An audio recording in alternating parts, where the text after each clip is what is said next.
Good morning, everybody. Happy Wednesday to you. My name is Tim Harris. It's 10 o'clock. It's time for 10 with Tim. I love you guys. I love you so much. I really do enjoy this time together, and I love the fact that we can be friends in the Word. My goodness, this is what connects us. And some of you, this is our only connection, but what a connection, you know? I love it. And I really do appreciate your faithfulness in joining me each day, whether you're live with me now at 10 o'clock on Facebook or YouTube, or whether you're catching this later. That doesn't matter. What's important is that you're in the Word, and way to go. It's good that you are. You're going verse by verse. Some of you will have read the entire Bible with me, 10 minutes a day for years. And I think that's going to be quite an accomplishment. We'll celebrate that together here in a couple of months. But we got to get through Numbers first. And today, Numbers chapter 14. I've broken it up into two parts, so we'll do the second part tomorrow. Today, verses 1 to 25. This is the devastating aftermath of the spies that came back from the promised land and brought the negative report. It was a mixed report, actually. What they said was, oh, it's beautiful there. It's beautiful. Problem is, we'll never get to live there. Even though God has promised it, even though God promised it to their ancestor Abraham, even though God delivered them from Egypt and slavery, even though they'd seen what God can do through the plagues, through the parting of the Red Sea, the manna from heaven. I mean, do I need to go on? And yet they still find themselves in this predicament where they just cannot trust God. They just won't trust God. So the bad report has come. Caleb is mentioned briefly there in chapter 13, verse 30, is trying to quiet the people, but here it all breaks loose. The fear just incites a mob. The whole community cries all night long. They just cry all night long, and then they wake up mad, So voices rise in a great chorus of protest against Moses and Aaron. They cried, then they wish they were dead. Man, I wish we just died in Egypt, Now we're just going to come out here and die, Man, let's just choose a leader and go back to Egypt. What are you talking? Let's just go back to slavery. Let's find a leader and go back to slavery. It's just unbelievable. It's unbelievable that this is their response. So verses 1 through 4, you have this escalation, this spiraling of fear. I know that none of us have lived through anything that compares to this, but just in my life as a pastor, there's so many times when the naysayers, the negative voices really do begin to just spiral, and it's like a snowball that just starts rolling downhill, and more church members just get caught up in it. It's interesting how one of the quickest ways to become the center of attention is just to be negative. For whatever reason, a negative voice can shut everything down. And in this case, the negative voices are the majority. They just are wrong. They're wrong. They're correct in their assessment, but they're wrong in their suggestion that they can't go take this land. It's wise to, go out and, do reconnaissance and try to analyze the challenges and be prepared for the difficulties, but it's dumb to see the difficulties and then come back and say, well, God can't do it, which is what we often do. So in verse 5, you finally have the pushback from some faithful voices. In this case, you get the two dynamic duos. You get Moses and Aaron, who fall on their face before they just fall on their face before the people. And then Joshua and Caleb, for the first time, kind of mentioned together. They tear their clothing and they bring their report, I guess I wish that we should have let them go first. We let the other 10 come back and give the negative view, which is now, just had overnight to stew and to fester. And so now Joshua and Caleb finally say, yes, everything they said, yes, it's all true, but don't rebel against the Lord, It's fear, and fear isn't necessarily a sin. But fear will erode faith, and fear will eventually lead you to rebelling against God. And this is what happens here. If fear keeps you from doing what God has clearly told you to do, then you're sinning. Then that's rebellion, and that's where they are now. Don't be afraid of the people of the land. Joshua and Caleb is saying they're only helpless prey to us. That's what the New Living Translation says. They're helpless prey. I think the Hebrew there is.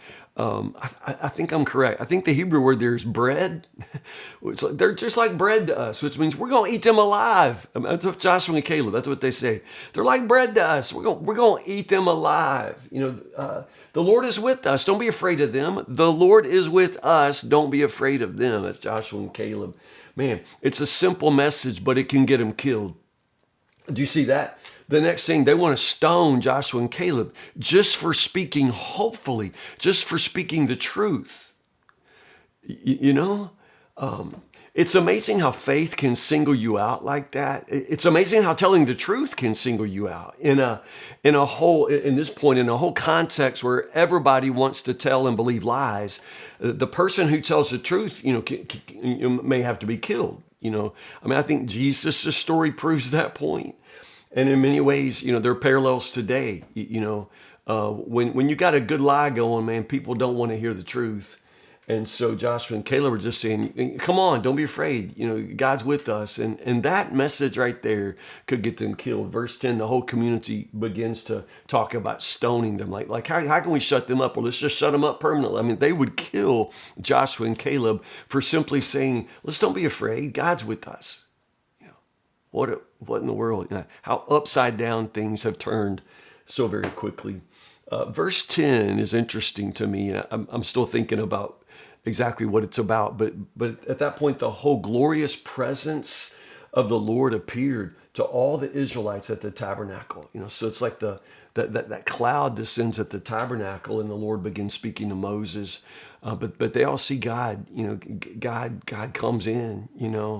I think at this point, it's not so much a moment of, it's worship. It should be worship, but it's just more fear. Joshua and Caleb just said that, the Lord is with us. Don't be afraid. They're going to kill them. And then the Lord just comes in, like this dark hurricane. And then the Lord speaks to Moses. Their conversations just I love the way the Bible just in some ways makes God seem very human sometimes. Or when I say human, I mean, God is God. I don't mean he's human at all. But here, because in chapter 11, wasn't it? I was kind of laughing at Moses. That's when Moses saying, "Oh, their mama. Who made me their mama?" Can I just be done? Why do I have to do this, God? Why don't you call me to do this? These people. And now it's God's turn. God's just like, man, these people, they're like parents of a teenager. This is like my wife and I used to do when our son was a teenager. It's like, do you want to deal with him today? I don't want to do. You're gonna have to do it. I don't want to deal with. If I go in there, I'm gonna. If I go in there, I'm gonna kill him. You better deal with him today. God and Moses just take turns. Who's gonna deal with these people today? And today it's God's turn to say, how long are these people? I'm gonna put up with these people. They're never gonna believe me, even after miraculous signs. Man, I'm done with them. Moses, let's just me and you just walk off into the sunset and leave this bunch of, morons, to die in the wilderness. But then verse 13 to 19, Moses' intercession. Again, it's like, me and Casey, you can't both lose your mind on the same day. Somebody's got to hold it together. And here it's Moses going, wait, God. And again, I don't mean to be in any way irreverent or disrespectful of God's glory. I'm just saying I think this is an amazing conversation, and the way Moses and God have these throughout the story of the Exodus is just, to me, just really, really amazing and honestly humorous. So Moses starts saying, God, the Egyptians saw what you did to bring them out here. And now if you just kill them or let them die, they're going to talk about you, and they're going to say either you weren't able or this was your plan from the beginning. Notice how he appeals to God's reputation. People are going to think that you're not much of a God if you can forgive everything they've already done, but you can't forgive anything else. So he appeals to God's mercy. He appeals to God's reputation, his character. Please pardon the sins of the people. It's just a beautiful intercession from the guy, 3 chapters ago, they're saying, who made me their mama? So it's just kind of amazing. Just a couple of details, and we'll break off and pick up tomorrow. I think it's interesting, verses 23-24, that God starts saying, none of these who've treated me with contempt are ever going to see this land except for Caleb. Like he doesn't mention Joshua here. Now, we did say that it was Caleb who spoke up first at the end of chapter 13. So some scholars say that maybe Caleb really is more of the leader here. Joshua is on his side, kinda, but really Caleb is the man of great faith. Others just say, yeah, let Caleb have his moment in the spotlight because Joshua's going to outshine him from this point on, and that's true too. I don't know. Just think it's interesting how at first God just says, man, I ain't got anybody like Caleb. It's like, well, Joshua's standing right there, So Caleb has a different attitude than the others have. He's remained loyal to me, and I will bring him into the land that he explored. But the rest of these people, they're never going to see it. Never going to see it. I think it's amazing. We'll pick up here with tomorrow, verses 26-45. We'll talk about the punishment.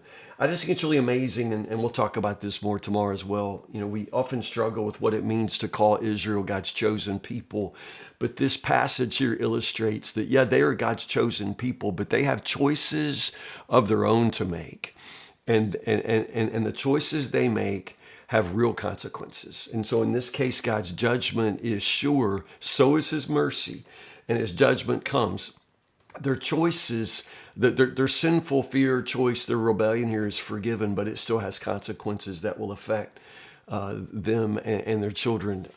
And in some ways, it flows into salvation history. It's a pivotal moment, and they will live to regret it. We'll pick up right here tomorrow, verses 26-45. Have a great Wednesday. I hope I'll see you tonight at prayer meeting at Woodburn, 6 o'clock. If I don't, I'll see you in the morning, Lord willing, 10 o'clock for 10 with Tim. I love you guys. Have a good one.